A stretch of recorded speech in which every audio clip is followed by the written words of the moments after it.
بسم اللہ الرحمن الرحیم۔ عزیز طلبہ السلام علیکم۔ آج ہم پڑھنے جا رہے ہیں 9واں سبق، جس کا عنوان ہے امتحان اور جس کے مصنف کا نام ہے مرزا فرت اللہ بیگ۔ تو آئیے سبق کا آغاز کرتے ہیں۔ عزیز طلبہ، سبق کا آغاز ایک شعر سے کیا گیا ہے جو اصل میں غالب کے شعر کی پیروڈی ہے۔ اصل شعر ہے: نہ ہوئی گر میرے مرنے سے تسلی نہ سہی، نہ ہوئی گر میرے مرنے سے تسلی نہ سہی، امتحان اور بھی باقی ہو تو یہ بھی نہ سہی۔ تو جس کی پیروڈی انہوں نے یہاں پر کچھ اس طرح کیا ہے کہ نہ ہوئی گر میرے پرچوں سے تسلی نہ سہی، امتحان اور بھی باقی ہے تو یہ بھی نہ سہی۔ لوگ امتحان کے نام سے گھبراتے ہیں، لیکن مجھے ان کے گھبرانے پر ہنسی آتی ہے۔ مصنف کہتے ہیں کہ لوگ جو ہے وہ امتحان کے نام سے گھبراتے ہیں، لیکن مجھے ان کے گھبرانے پر ہنسی آتی ہے۔ آخر امتحان ایسا کیا ہوتا ہے؟ دو ہی صورتیں، فیل یا پاس۔ اس سال کامیاب نہ ہوئے، آئندہ سال صحیح۔ میں اپنے دوستوں اور ہم جماعتوں کو دیکھتا تھا کہ جوں جوں امتحان کے دن قریب آتے جاتے، جیسے جیسے امتحان کے دن جو ہے وہ قریب آتے، ان کے حواس، ان کا دماغ جو ہے وہ پریشان، حواس ان کے جو ہے وہ کھوئے ہوئے، اور ان کی صورت اتنی سی نکل آتی تھی، ان کی شکل جو ہے اس سے واضح ہوتا تھا کہ یہ کسی امتحان میں گرفتار ہیں۔ بندے پر امتحان کا نہ رتی برابر اثر پہلے تھا اور نہ اب بھی اس کے ختم ہو جانے کا افسوس ہے۔ رتی برابر کہتے ہیں، ذرا برابر بھی وہ کہتے ہیں میرے پہ اوپر جو ہے وہ اس کا اثر نہیں تھا، اور اب امتحان ختم ہو گیا تو مجھے اس کے ختم ہو جانے کا بھی کوئی افسوس نہیں ہے۔ امیدواروں کا مجمع، نئی نئی صورتیں، عجیب عجیب خیالات، یہ ایسی چیزیں ہیں جن سے کبھی دل سیر نہیں ہو سکتا، جن سے کبھی دل بھر نہیں سکتا۔ جی چاہتا ہے کہ تمام عمر امتحان ہوئے جائے، لیکن پڑھنے اور یاد کرنے کی شرط اٹھا دی جائے۔ میری سنیے کہ 2 سال میں لا کلاس کا کورس پورا کیا۔ لا کلاس قانون کی کلاس، یعنی کہ وہ وکالت پڑھ رہے تھے، وکالت کا کورس کر رہے تھے۔ 2 سال میں لا کلاس کا کورس پورا کیا، مگر کس طرح شام کو یاروں کے ساتھ ٹہلنے نکلتا، واپسی کے وقت لا کلاس میں بھی جھانک آتا، تھوڑی دیر کے لیے وہاں پر بھی چکر جو ہے وہ لگا لیتا۔ منشی صاحب دوست تھے اور لیکچرار صاحب پڑھانے میں مستغرق ہوتے، مطلب کہ وہ پڑھانے میں بہت زیادہ جو ہے وہ محو ہوتے۔ حاضری کی تکمیل میں کچھ دشواری نہ تھی، حاضری کا مکمل ہونا بھی وہ بھی کوئی مشکل نہیں تھا، اس میں بھی کوئی پریشانی نہ تھی۔ اب آپ ہی بتائیں کہ لا کلاس میں شریک ہونے سے میرے کس مشغلے میں فرق آ سکتا تھا؟ مشغلہ شغل یا شوق کے معنی میں۔ والد صاحب قبلہ خوش تھے کہ بیٹے کو قانون کا شوق ہو چلا ہے، کسی زمانے میں بڑے بڑے وکیلوں کے کان کترے گا، بڑے بڑے وکیلوں کو مات دے گا، ان کو ہرائے گا، ان سے افضل ہوگا، برتری حاصل کرے گا۔ ہم بھی بے فکر تھے کہ چلو 2 برس تک تو کوئی محنت کے لیے کہہ ہی نہیں سکتا، بعد میں دیکھیے کون جیتا ہے اور کون مرتا ہے۔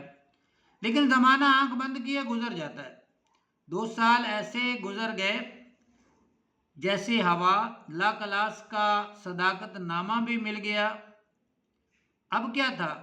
والدین امتحان وکالت کی تیاری کے لیے سر ہو گئے، پیچھے پڑ گئے، مگر میں بھی ایک ذات شریف ہوں، ایک شریف انسان ہوں، ایک بڑھیا اور ایک بوڑھے کو دھوکہ دینا کیا بڑی بات تھی۔ میں نے تقاضا کیا کہ علیحدہ کمرہ مل جائے تو محنت کروں، بال بچوں کی گڑبڑ میں مجھ سے کچھ نہیں ہو سکتا، مطلب کہ بال بچوں کے شور میں کچھ نہیں کر سکتا، اس لیے مجھے پڑھنے کے لیے علیحدہ سے کمرہ دیا جائے۔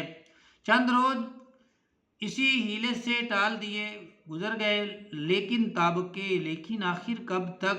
بڑی بی نے اپنے سونے کا کمرہ، اپنی مصنف اپنی والدہ کی بات کرتا ہے اور کہ ان کو جو ہے وہ بڑی بی کہہ رہا ہے، بڑی بی نے اپنے سونے کا کمرہ خالی کر دیا۔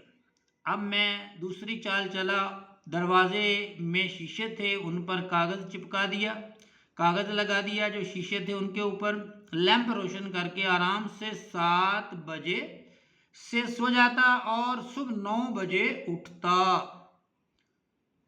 اگر کسی نے آواز دی اور آنکھ کھل گئی تو ڈانٹ دیا، ناراض ہوئے، غصہ ہوئے آگے سے کہ خواہ مخواہ میری پڑھائی میں خلل ڈالا جاتا ہے، مداخلت کی جاتی ہے میری پڑھائی میں۔ اگر کسی نے پوچھ ہی لیا تو آگے سے اس کو ڈانٹ ڈپٹ کر دی۔ اگر آنکھ نہ کھلی اور صبح کو سونے کا الزام لگایا گیا تو کہہ دیا کہ میں پڑھتے وقت کبھی جواب نہ دوں گا، آئندہ کوئی مجھے دک نہ کرے، آئندہ کوئی مجھے پریشان نہ کرے۔ بعد وقت ایسا بھی ہوا کہ لیمپ بھڑک کر چمنی سیاہ ہو گئی اور میری زیادہ محویت و محنت کا نتیجہ سمجھی گئی۔ بعض وقت والدہ کہتے بھی تھے کہ اتنی محنت نہ کیا کرو، لیکن میں زمانے کی ترقی کا نقشہ کھینچ کر ان کا دل خوش کر دیتا تھا۔ خدا کر کے آخرکار یہ مشکل بھی آسان ہو گئی اور امتحان کا زمانہ قریب آیا۔ میں نے گھر میں بہت کہا کہ ابھی میں امتحان کے لیے جیسا چاہیے ویسا تیار نہیں ہوں، لیکن میری مسلسل حاضری لا کلاس اور شبانہ روز کی محنت، دن اور رات کی محنت نے ان کے دلوں پر سکہ بٹھا رکھا تھا۔ وہ کب ماننے والے تھے، پھر بھی احتیاطاً اپنے بچاؤ کے لیے ان سے کہہ دیا کہ اگر میں فیل ہو جاؤں تو اس کی ذمہ داری مجھ پر نہ ہوگی، کیونکہ میں اپنے آپ کو ابھی امتحان کے قابل نہیں پاتا۔ لیکن والد صاحب مسکرا کر بولے کہ امتحان سے کیوں ڈرے جاتے ہو، جب محنت کی ہے تو شریک بھی ہو جاؤ، کامیابی و ناکامیابی خدا کے ہاتھ میں ہے، مرد باید کہ ہراساں نہ شود، آدمی کو خوف نہیں کھانا چاہیے، آدمی کو ہمت نہیں ہارنی چاہیے۔ میں نے بھی تقدیر اور تدبیر پر ایک چھوٹا سا لیکچر دے کر ثابت کر دیا کہ تدبیر کوئی چیز نہیں، تقدیر سے تمام دنیا کے کام چلتے ہیں۔ قصہ مختصر، درخواست شرکت دی گئی اور منظور ہو گئی، اور ایک دن وہ آیا کہ ہم ہال ٹکٹ لیے ہوئے مقام امتحان پر پہنچ ہی گئے۔ گویا یاد نہیں کیا تھا، لیکن 2 وجہ سے کامیابی کی امید تھی۔ اول تو امداد غیبی، دوسرے پرچوں کی الٹ پھیر۔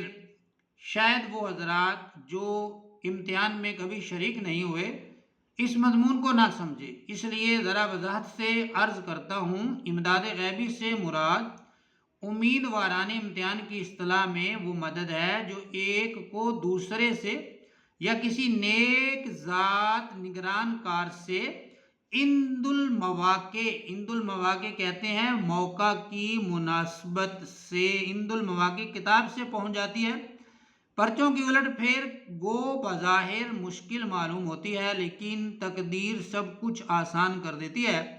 بعض شریف کم حیثیت ملازم ایسے بھی نکل آتے ہیں جو بامید انعام پرچہ بدل دیتے ہیں۔ انعام کی امید پر مصنف کہتے ہیں کہ وہ پرچے کو جو ہے وہ بدل دیتے ہیں، ایک کا پرچہ جو ہے وہ دوسرے کے ساتھ جو ہے وہ تبدیل کر دیتے ہیں۔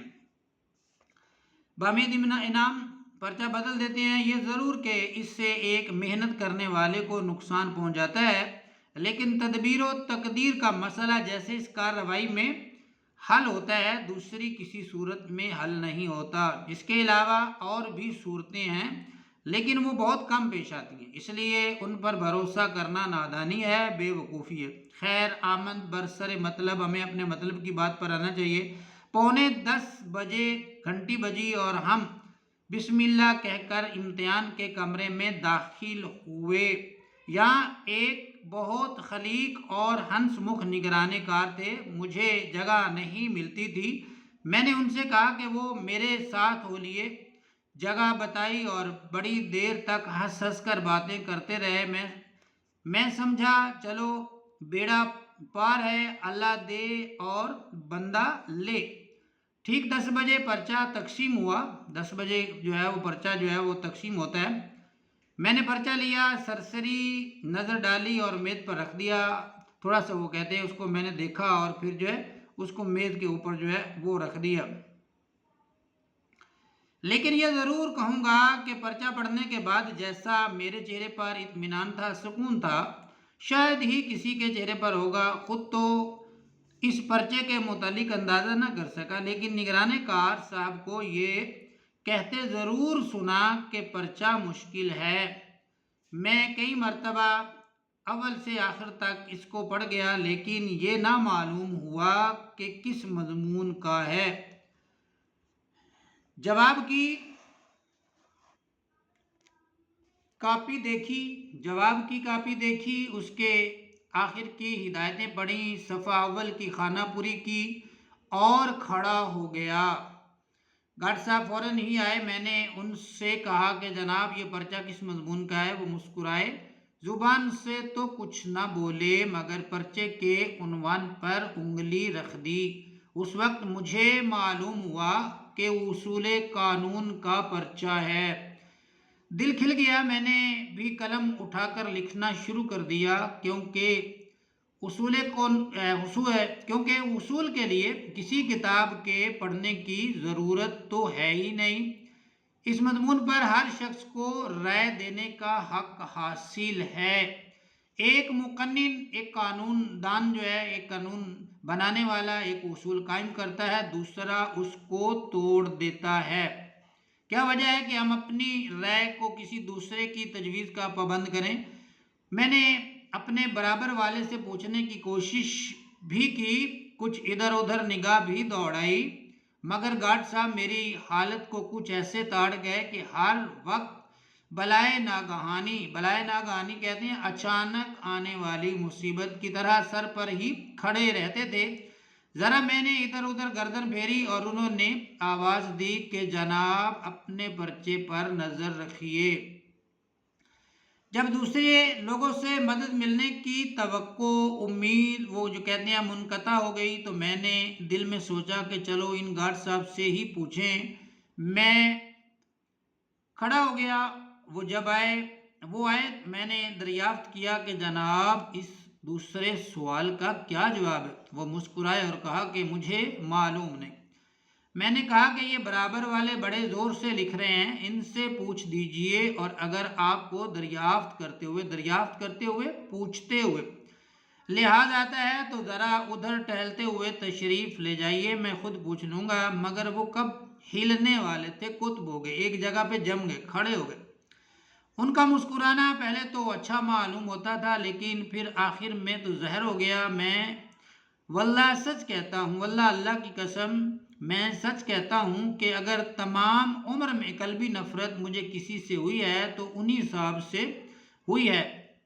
غرض اس طرح یہ تمام دن امتحان کے گزر گئے، لیکن آپ سمجھ سکتے ہیں کہ ایسے ظالم کے ساتھ ایسی حالت میں کہ ایک حرف بھی یاد نہ ہو، پورے 6 گھنٹے گزارنے کیسے مشکل ہوں گے۔ میں تو ہر روز آدھا گھنٹہ کے بعد ہی کمرے سے نکل آتا، لیکن مصیبت یہ آن پڑی تھی کہ والد صاحب روز 11 بجے سے آ جاتے اور نیچے صحن میں بیٹھے رہتے۔ اب میں جلدی باہر آ جاتا تو جو روب میں نے 2 سال کے عرصے میں قائم کیا تھا وہ سب ہوا ہو جاتا، وہ سب جو ہے ختم ہو جاتا۔ اس لیے کہر درویش بر جانے درویش کا غصہ اپنی ہی جان پر ہوتا ہے۔ آخری وقت تک امتحان کے کمرے میں بیٹھا رہتا اور جب نیچے اترتا تو والد صاحب سے پرچے کی سختی کی ضرور شکایت کرتا۔